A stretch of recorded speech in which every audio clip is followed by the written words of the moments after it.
So Genesis chapter 23, this is about Sarah's death. So Sarah dies, and then really this whole chapter is just dealing with Abraham buying this piece of land for a burying place for Sarah. And so let's get into it. And so this is going to be a simple sermon, nothing too crazy tonight. So still worth. I mean, obviously everything's profitable, and it's not like we can't go through simple chapters sometimes. But here in verse 1 it says, and Sarah was 107 and 20 years old. These were the years of the life of Sarah. And Sarah died in Kirjath Arba, the same as Hebron, in the land of Canaan. And Abraham came to mourn for Sarah and to weep for her. And so we see here that she's 127 years old when she dies. That would make Abraham 137, right? Because she was 90 years old when she had Isaac, and how old was Abraham? 100. So they're 10 years difference. And so obviously they're getting up in years. What we'll see later is Abraham's actually going to marry he's going to have another wife and have kids, which you don't really think about. And it's kind of just like this, a few verses where it kind of talks about that. But that's interesting to me. We'll get to that. But this is his wife, and it's kind of interesting that he obviously married Hagar, but that didn't work out, obviously, as we saw with how she was cast out with her son. But this is his wife right here, Sarah. And so she dies in a place called Kirjath Arba, and it says the same as Hebron. So what a lot of times when you're going through Genesis, what you'll find out is they'll say the name of a place, and then they'll say, but it's known as this. Or it'll say like the name that it's known of now, but it used to be this, right? So it'll say like Luz, and then it'll go on to tell you what that's talking about, like Jebus is Jerusalem and all this other things, right? And so in this case, Kirjath Arba, the reason it's called Arba, go to Joshua chapter 14. So just to kind of give you an idea, where is Hebron? And you may already know that, thinking about David the king. Well, I'll show you that. But what we're going to find out is that this is in Canaan, where she died, right? It says in the land of Canaan. And it's actually where the tribe of Judah was at. And so, but it's going to tell us that. So Joshua, if you know Joshua, the book of Joshua is where they're going into the promised land and they're fighting these battles, but then it goes into like half of the book of Joshua is all about the land being split up by lot to different tribes. Okay, so Joshua, you read the first part of it and you're like, this is exciting stuff, the walls of Jericho falling down and these different battles, and then it's just like, here, let me show you all the cities and all the, like all these places that are being, given by lot, and you're just like, oh man, it's like Chronicles or something. And so, but anyway, there's information in here to see what we're dealing with. And so remember, we saw Moriah. We saw Mount Moriah. Where is that at? Jerusalem. We saw that in the Bible. And so I think it's good and it's important to understand where these places are at. But in Joshua chapter 14, verse 13, what we're going to see is that Caleb, the son of Jephunneh, is going to be getting this place, this Hebron, as an inheritance. And so in verse 13, so Joshua 14, verse 13, it says, and Joshua blessed him and gave unto Caleb, the son of Jephunneh, Hebron for an inheritance. Hebron therefore became the inheritance of Caleb, the son of Jephunneh, the Kenizzite, unto this day, because that he wholly followed the Lord God of Israel. And the name of Hebron before was Kirjath Arba. Notice why. Which Arba was a great man among the Anakims, and the land had rest from war. So why was it called Kirjath Arba? It's named after a man, Arba, who was the father, where we're going to see, go to Joshua 15, it is actually going to clarify this a little more. So do you remember what the Anakims were about? What was the big thing? Why were the Anakims brought up? If you remember that phrase, the Anakims, what is it? They're giants, right? The Anakims. And so obviously you had the Emims and the Zuzumims and all that stuff, but there was the Anakims. That's when they went in to go spy out the land. Remember, it was the Anakims that they were afraid of, and because they were like grasshoppers in their sight. And obviously that was a figure of speech because they weren't 500-foot people. And so obviously there's people out there that believe that, though. I mean, you got to like say that they weren't 500 feet, they weren't 45 feet.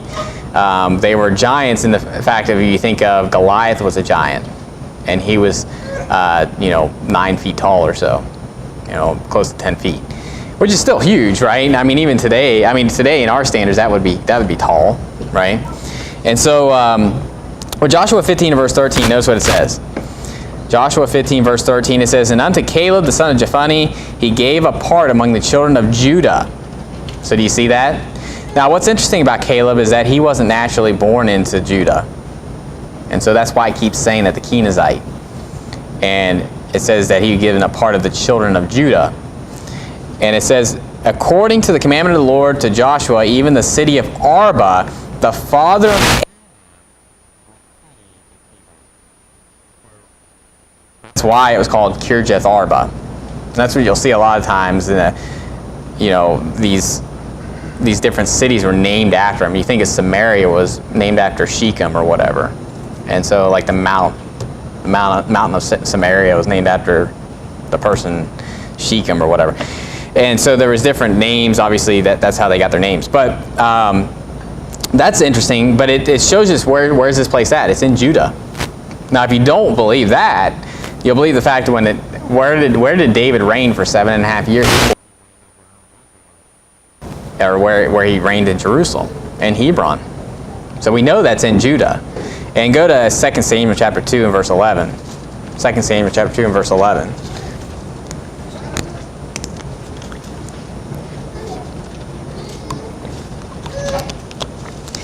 It's interesting that all the, what we're going to see here is this is a burying place where all the patriarchs are going to be buried.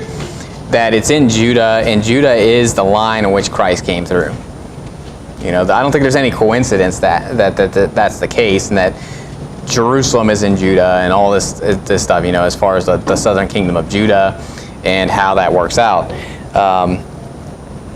But 2 Samuel chapter 2 and verse 11, it says, "In the time that David was king in Hebron over the house of Judah was 7 years and 6 months."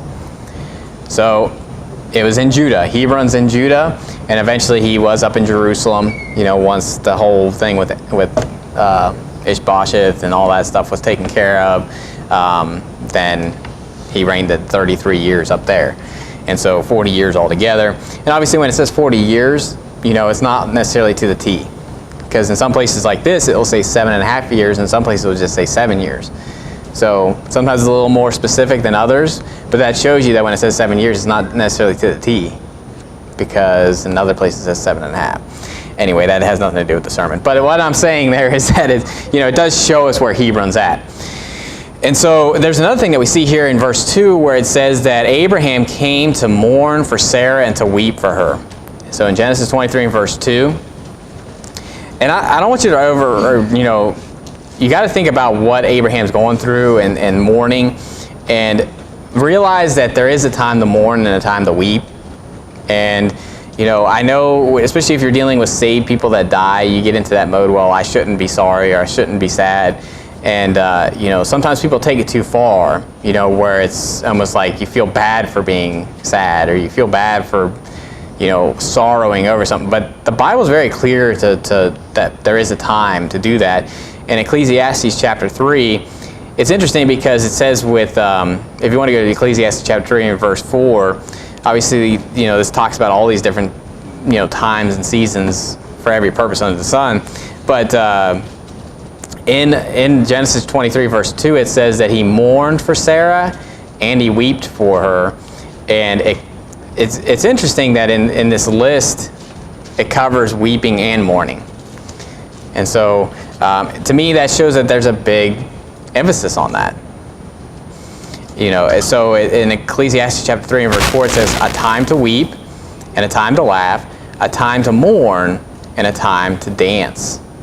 And so we need to know that there is a time to do these things. And Proverbs, I didn't write it down, but there's a proverb where it talks about he that singeth songs to him that is of a heavy heart is like one that takes away a garment in the cold of winter, And I'm paraphrasing that.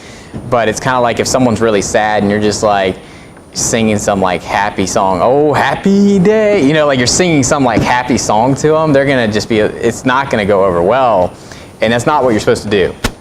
And I've known people that have done that. I've known people that are, they're trying, and their heart's in a good place. I'm not saying that they're like trying to make things worse, but it actually makes things worse. If someone is really mourning over somebody and they're really in a state of sorrow, you don't go in there and just like brush it off and try to just be really happy and joyful. Okay, there's a time to mourn, and we need to rejoice with them that rejoice and weep with them that weep.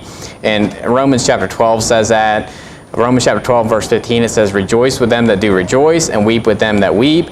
Be of the same mind one toward another. Mind not high things, but condescend to men of low estate. Be not wise in your own conceit. So we need to be of the same mind. And obviously, I'm not saying that if someone's like in deep depression and heaviness, we need to like go and be at that state with them if it's not warranted, right? But if they're in sorrow and it's very warranted to be in sorrow, then we need to mourn with them.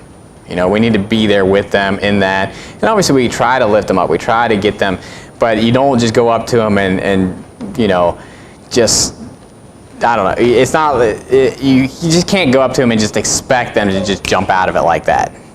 And definitely don't condemn them for mourning either. Because people that don't properly mourn, it's not good.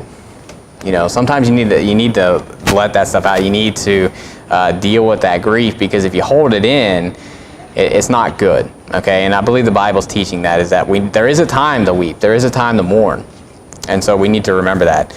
And don't be ashamed if there's a time that you're feeling sorrow, but that shouldn't be continual, right? I mean, we have the joy of our salvation.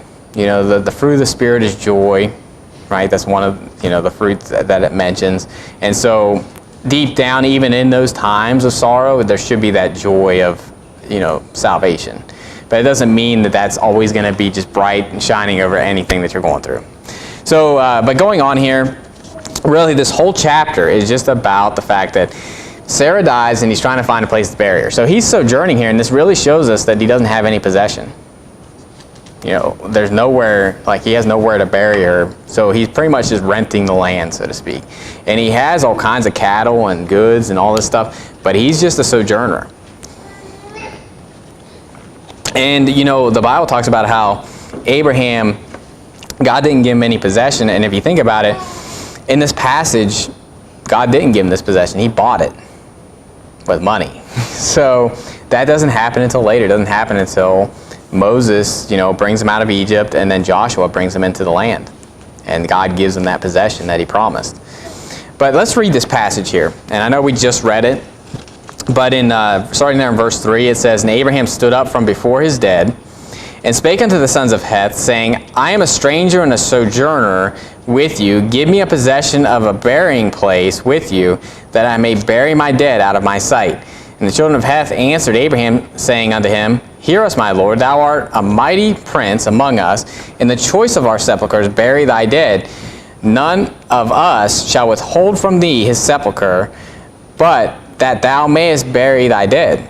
And Abraham stood up and bowed himself to the people of the land, even to the children of Heth, and communed with them, saying, If it be your mind that I should bury my dead out of my sight, hear me and entreat for me to Ephron the son of Zohar, that he may give me the cave of Machpelah, which he hath, which is in the end of his field. For as much money as it is worth, he shall give it me for a possession of a burying place amongst you.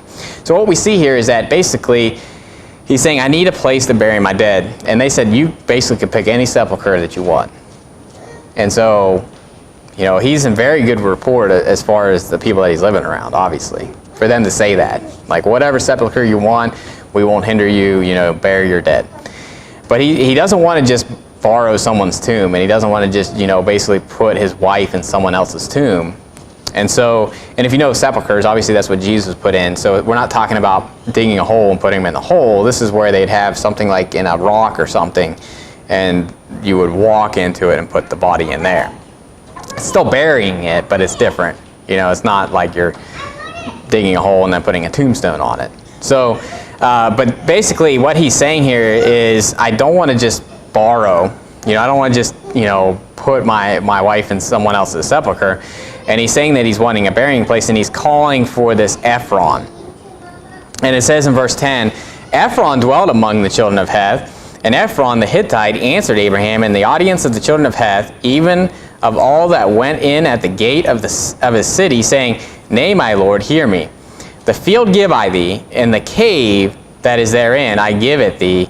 In the presence of the sons of my people give I it thee, bury thy dead.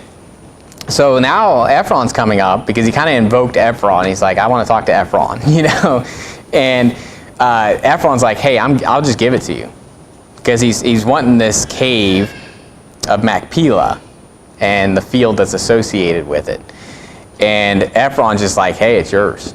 Because he's saying, I'll give you money for this. I'll buy it. And that's why he says nay. He's like, no, I'll give it to you. And Abraham doesn't want to do that, though. He doesn't want to take a gift.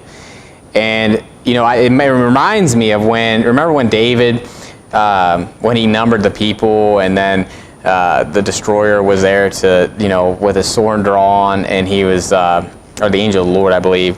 I forget what, it was either destroyer or angel of the Lord. And he had Ornan, the Jebusite, and he had, basically ready to strike, and God stopped him, and that's where he said, I'm at the threshing floor of this place of Ornan.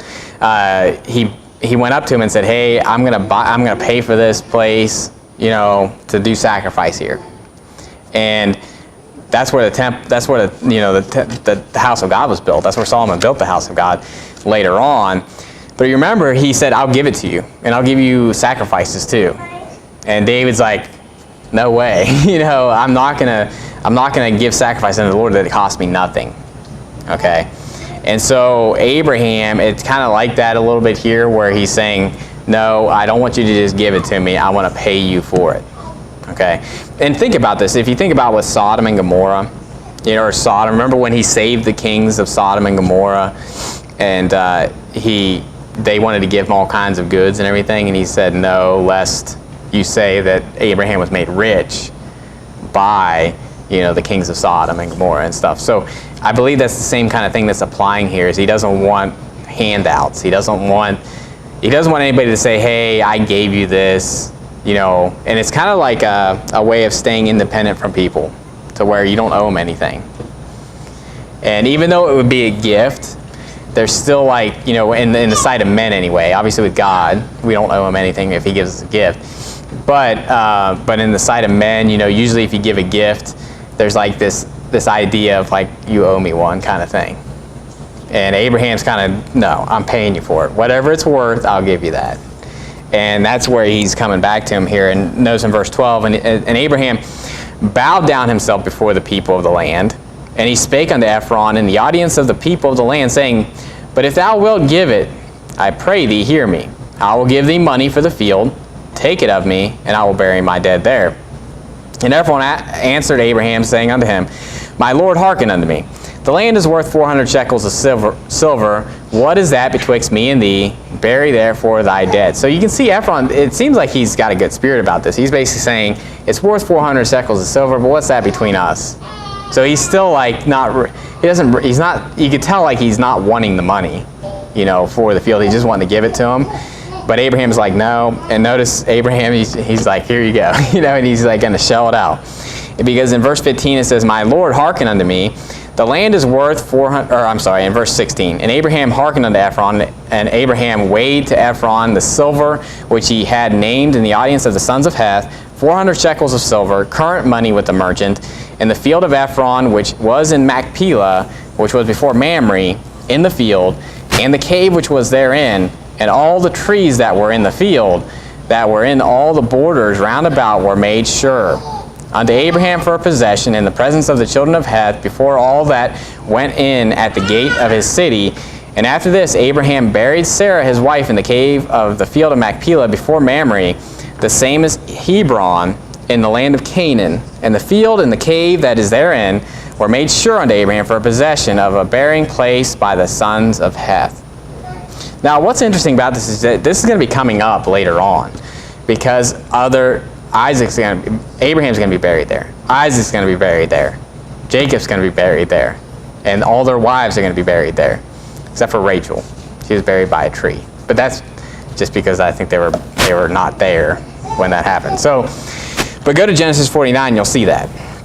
But if you're reading through Genesis, and as we go through Genesis, we're going to see this coming up about the children of Heth, and Ephron, this that he bought it, and this burying place that he bought, and it's brought up in Acts chapter 7. So this is something that's brought up a lot. But in Genesis chapter 49, this is right after he gives basically says in the last days, he's talking about what's going to take place with the 12 tribes of Israel and all that stuff. And then it goes into this in verse 28. So Genesis 49, verse 28, it says, all these are the 12 tribes of Israel, and this is it, that their father spake unto them, and blessed them, every one according to his blessing he blessed them. And he charged them, and said unto them, I am to be gathered unto my people, bury me with my fathers in the cave that is in the field of Ephron the Hittite, in the cave that is in the field of Machpelah, which is before Mamre, in the land of Canaan, which Abraham bought with the field of Ephron the Hittite for a possession of a burying place. So obviously that's exactly where he buried Sarah. But notice what it says in verse 31. There they buried Abraham and Sarah his wife. There they buried Isaac and Rebekah his wife. And there I buried Leah. So you see how they're all buried there, except for Rachel. It's interesting that it says, he didn't say Leah my wife. You can still tell that Rachel was to him was his wife. And, but it's interesting because Leah gave birth to Judah. And obviously Judah is where the line of Christ came out of. And obviously Joseph, there was a great line that came through there. And even Benjamin's linked in there with Judah, as far as that goes. But it says in verse 32, the purchase of the field and of the cave that is therein was from the children of Heth. And when Jacob had made an end of commanding his sons, he gathered up his feet into the bed and yielded up the ghost and was gathered unto his people.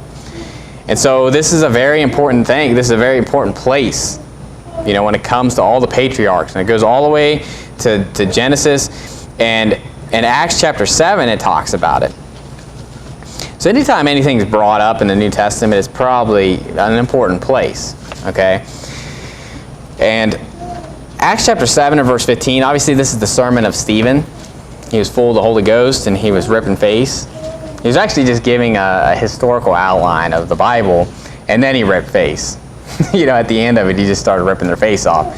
And then they stoned him to death. But Acts chapter 7 verse 15, it says, so Jacob went down into Egypt and died, he and our fathers, and were carried over into Sychem and laid in the sepulchre that Abraham bought for a sum of money of the sons of Emor, the father of Sychem. Okay? And so this is the same place that we're dealing with, that they were all buried there.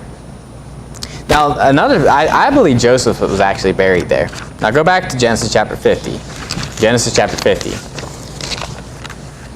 Because, now it doesn't say that. It doesn't say that he was buried in this place. But there's something that's brought up, and it's interesting that it's always brought up that they took they took Joseph's body out of Egypt when they left to bury him in his own land, in Canaan, right? And to me, it would just make sense that they would bury him with his father, in the cave of Machpelah. To me that makes sense, but it doesn't really say that outright. But I do want to show you this, that he gave commandments before he died, saying, when I die, when you leave this place, and he prophesied of that, saying that they were going to depart out of Egypt. When you leave this place, take my bones with you. And that was something that was fulfilled. So Genesis chapter 50 and verse 24, Genesis 50 verse 24,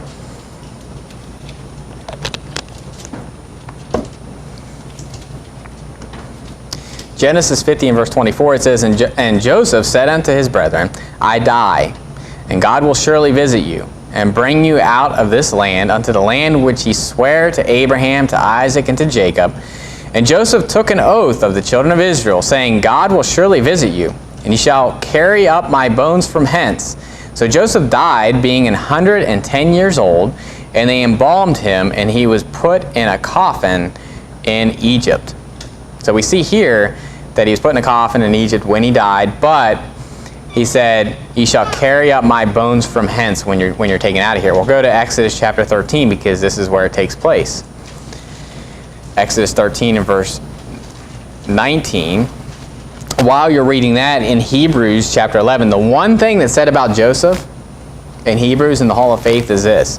By faith, Joseph, when he died, made mention of the departing of the children of Israel and gave commandment concerning his bones. That's the one thing that was said about Joseph in that list of things of faith. And obviously he had faith that they were going to leave Egypt. And faith enough to where he said, I want you to take my bones out of here. And so, and if you think about what Egypt represents, and you think about what we're going to get into in a minute about what burying people, what that even represents, or why do we bury people. If you think about Egypt usually a lot of times it's called the iron furnace. And, the wilderness usually represents the world, and the promised land represents heaven and stuff like that. So what's the iron furnace represent? Hell. But you think about taking your bones out of there, meaning the resurrection, and you can think about how that would represent that, about pulling them out of the fiery furnace, so to speak, or out of the grave. And so, and obviously the grave is different than hell, right? But one's with the soul, one's with the body, and then and all that. But in Exodus chapter 13, verse 19, it says, "And Moses took the bones of Joseph with him, for he had straitly sworn the children of Israel, saying, God will surely visit you, and you shall carry up my bones away hence with you." So you see that Moses fulfilled that. And Moses, basically kept that oath that Joseph said hundreds of years before, right? And so how long did they sojourn in Egypt? 430 years. And Joseph lived to 110, right? He lived at 110. Yeah. I don't know why I was thinking 120. 110. He lived to 110, and he was what? He was 17 when he was sold into Potiphar. They sold him into Egypt and all that stuff. And basically he was like 30 years old. So, you think about that, that was, 70 or 80 years or something like that, around there, when they were sojourning in Egypt. And obviously you got to give some time there for the famine and all that when they finally got into there. But all that to say is that that's still like, 300 and some years. And then they kept that commandment that he gave them right after that. So, but why do we bury people? When I think about this passage, it keeps talking about burying people. And why don't we just burn them? Because what does it represent to bury somebody? It's representing dealing with the resurrection. And you think about this is something that Jesus brought up. Go to John chapter 12. Because in John chapter 12 here, I believe he's talking about himself personally, about him dying and rising again. But obviously that's going to happen to us.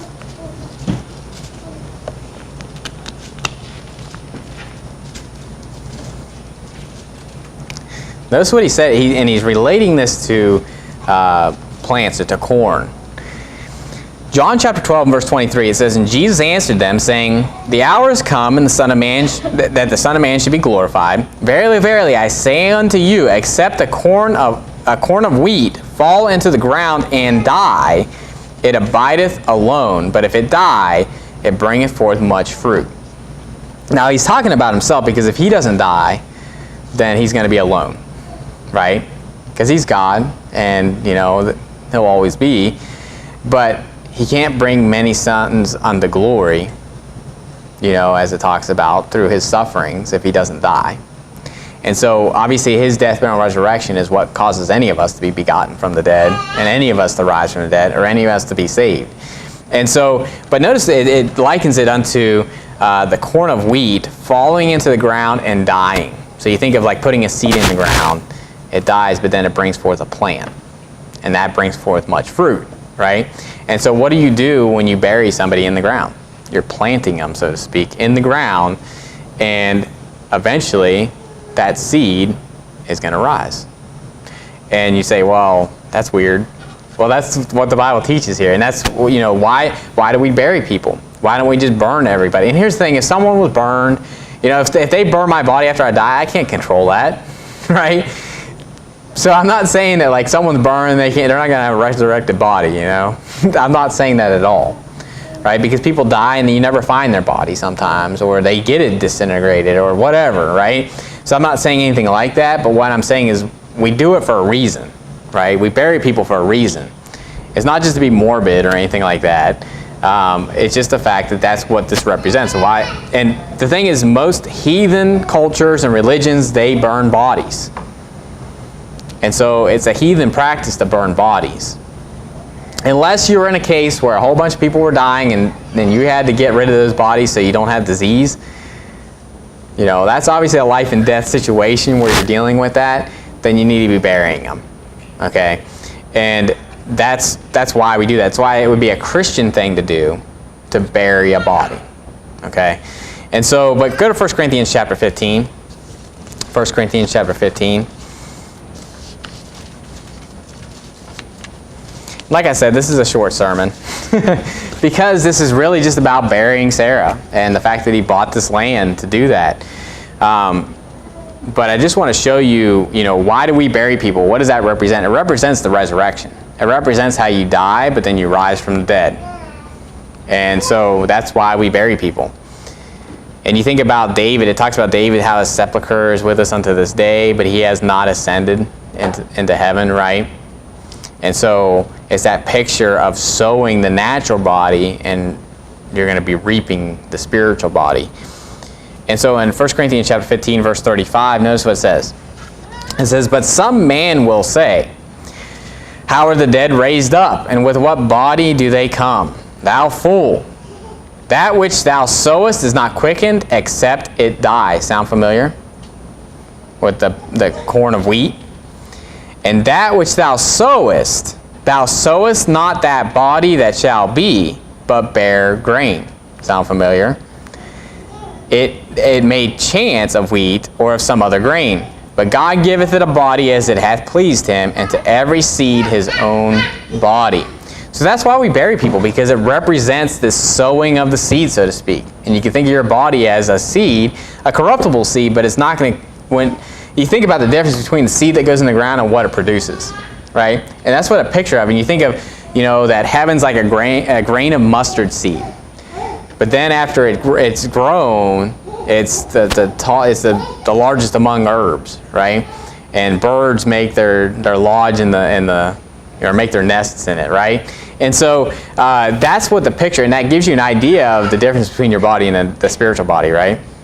Think about what you're putting in the ground and compared to what comes out. And you can just kind of imagine a little bit about the upgrade that we're all going to be getting when it comes to our bodies. And so it's not the same. Our physical body is not the same as our spiritual body, but we're going to look the same, right? Jesus looked the same. It's not like he was in a spiritual body when they saw him, when they handled him and saw him with their eyes, even though the modalists don't think that they've ever seen Jesus. But they did see him, right?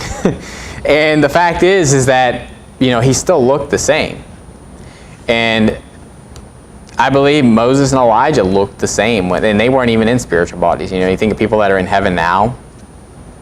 I don't think they look like specters, like as far as like, it's not like Ghostbusters. It's not like we're going to turn into Slimers or something like that. We're going to look like what we're supposed to look like. We're going to look like people. And, people that don't have their bodies yet, obviously that's going to be a little different, if they're just souls up in heaven. But, the spiritual body is going to be that much better. And so that just kind of gives you a picture of it. But go down to verse 53. 53. Because it kind of keeps going into that a little bit. Because it says in verse 53, "For this corruptible must put on incorruption, and this mortal must put on immortality.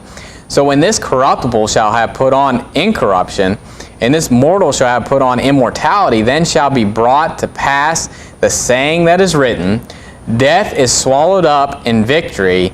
O death, where is thy sting? O grave, where is thy victory? The sting of death is sin, and the strength of sin is the law. But thanks be to God, which giveth us the victory through our Lord Jesus Christ." And so we see that, O grave, where is thy victory? So if you're burning the bodies, where's the grave? right? And again, I'm not saying that people that get their bodies burned, they're not going to be in the resurrection, but this is obviously the picture as far as the grave. You know, the dead in Christ shall rise, right? That means that they're in the ground. And so, you know, death is swallowed up in victory. And that's why, you know, the last enemy to be destroyed is death. And why is it only at the white throne judgment, the great white throne judgment, that's pretty much being said, right? After the 1,000-year reign, because there are going to be still people that are going to be resurrected after that. Now, we have the first resurrection, which is everybody up till Jesus comes. From the foundation of the world up to Jesus comes. But then you're going to have the gleanings, so to speak, of those that are in the 1,000-year reign. And so, and when that happens, all those that are dead have risen. And that's where you have the some to everlasting life and some to everlasting contempt, because when that resurrection happens, there's going to be the resurrection of the saved, but then there's also going to be the resurrection of of damnation of all those that are in hell. So all the unbelievers from the foundation of the world to the end of the world are going to be resurrected. And when that means resurrected, that means their soul and their body are going to come back together, and then they're going to be cast into the lake of fire. And we kind of already talked about that in the fact that they don't have a spirit anymore. And if you think about the soul, the spirit or the body without the spirit is dead. So I believe the soul without the spirit would be dead too. Therefore, they're dead still, even though their soul and their body are together. And so that shows that picture, obviously, of all coming out of the graves, all this stuff. And so that's been a Christian practice from the very beginning. As we see here with Abraham, he wasn't burning his wife, you know, or anybody else for that matter. We see from the very beginning that burying somebody is very scriptural. It's very Christian. It's something that, you know, obviously God is referring to over and over again. Jesus was buried, you know, and so he was put into a sepulcher. And obviously, you don't have to have a sepulcher, you know. We don't have to mine out a hole into this hillside over here. That'll be our. You know how churches have those. They have their little graveyards or whatever on the outside. We'll just have a sepulcher right there. We'll just put a big stone, you know, that we roll over and stuff. Anyway, no, we're not going to do that. So, but it also shows too with this passage on the fact that you know, the family kind of burying places, right? To be buried with your fathers, they were gathered, and this is something that's throughout. I mean, you think about all the kings that would die; they slept with their fathers. And usually sleeping is talking about just death, physical death. So you think about their body going to sleep with their fathers and going to their father's tomb. Some people didn't get they didn't bury them with their fathers because they were a disgrace. And so, you know, it's just very biblical with being buried and not being cremated. Okay? And so, you know, that's what the Bible teaches in this passage. I mean, there's really not that much besides that I see, you know, pulling out anything extra spiritual here with this. It's just very simple. You know, his wife died. He mourned for her. He found a place or a cave to bury her in, and he bought it for money. And so this is another example, just like the kings in Sodom, or the king of Sodom and the king of Gomorrah and those kings that he helped out, really just to help out his nephew, right? That he wouldn't accept any spoil from them. And in this case, he wouldn't accept getting it as a gift. He had to pay for it. And so Abraham's a very honorable man, but he also he's above reproach in the fact that he doesn't want anybody to say that anybody made him rich besides God. And so there's nothing wrong with accepting gifts, okay? But this wasn't like a gift, right? It's not like Hemor came up and said, hey, I got this field and this cave. I just want to give it to you. That's not what he did, right? Abraham's looking for something. He needs it. And so that's the case where, you know, I'm going to pay money for it. And so I tend to do that, you know, but if someone gives me a gift, if it's just like, hey, I want to give you this, you know, I'll accept it because, you know, I don't want to be rude and and obviously I'm not against getting things or anything like that.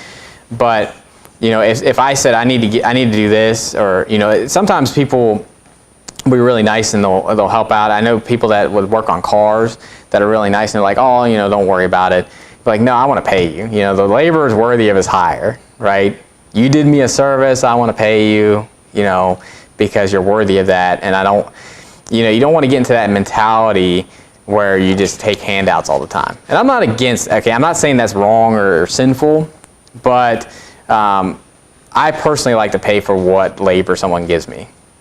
You know, now if it's just a straight up gift and they're just like, hey, I want to give you this, that's different than doing a service for me. You know, and so anyway, that's what I see with Abraham in this aspect. But it's interesting that he's just like, no, I'm going to pay you. Tell me how much it is, right? And 400 shekels of silver, I didn't look up how much that would be today, but that seems like a lot, right? 400 shekels of silver, I mean, that I'd have to look that up later. I didn't get a chance, but that seems like it'd be a good chunk of change for. But I don't know how big the place was. It was just a field, but who knows how big that field is. I don't think it was like all of Hebron. You know what I mean? Like I think it was just a field that was in Hebron, you know, and this cave that was associated with it. And so, but that's Genesis chapter 23. It's very simple. Obviously, it would be sad that Sarah died and all this. So we're going out from Abraham and Sarah, and we're going to be going into Isaac, because chapter 24 is really all about Isaac finding his wife, and actually more so about Abraham's servant finding a wife for him. So that's what you need, young men. You know, the single guys. You know, is like you need to get somebody to just go find you a woman and bring her back to you. Right? Just kidding. But Isaac was also 40 years old when he got married. So you know, you may just want to go to the Philippines and find your wife, like some other Baptists have done. So I'm just giving you a hard time. But yeah, so chapter 24 is a long chapter, but it's also just kind of repeating a lot of stuff too, like that was said. So don't get daunted by that. We won't be here extra long next week or anything like that. But anyway, Genesis chapter 23, great chapter. Let's end with a word of prayer. Dear Heavenly Father, Lord, we thank you for today, and just pray that you'd be with us as we go home, and be with us throughout the rest of this week. Pray that you'd help us to get our jobs done, get everything we need to get done. And Lord, just thank you for your word.